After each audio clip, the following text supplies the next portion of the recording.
everybody, it's Ray, and I have some tips and tricks that I want to share with you about the individual crochet braid method. So if you're curious, stay tuned.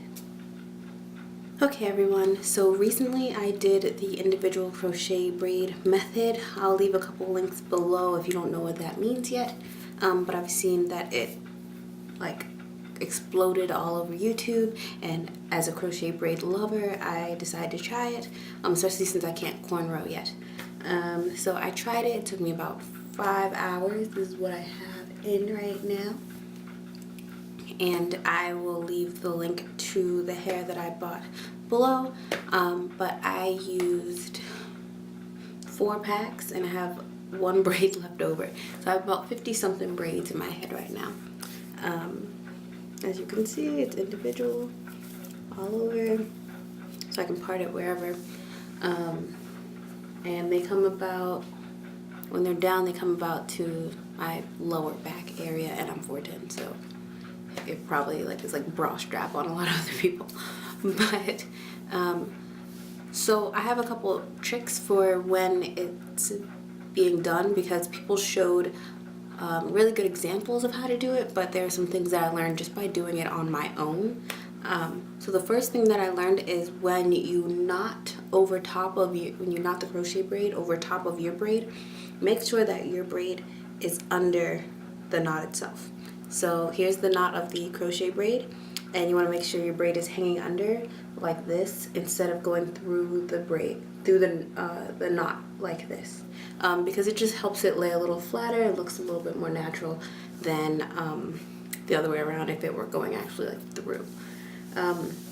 Something else that I would like to suggest is pick really big braids or really big twists. These are kind of big, but I've seen people with bigger ones. It took me about 5 hours to do, just because I had to do smaller parts, because the parts have to be kind of equivalent to the braid itself, and also my hair is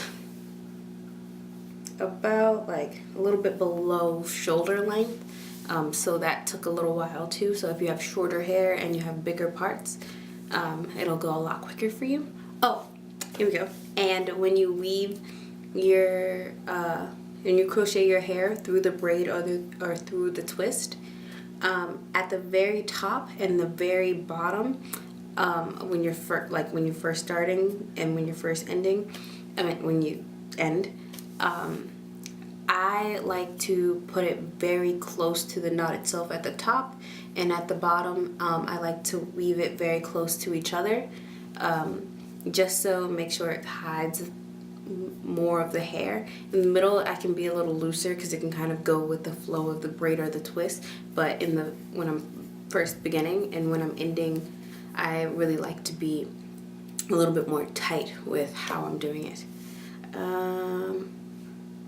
So yeah, overall I think it's a really good method, especially if you cannot cornrow your own hair like myself. And yeah, I would just suggest having big twists or big braids in order to make it worth your time. If it's really small, it's probably not. You might as well just go get it braided, honestly. So yeah, thank you for watching. As always, I appreciate it. Remember, my social media pages are below. Remember to like, comment, and subscribe, and I'll catch you later.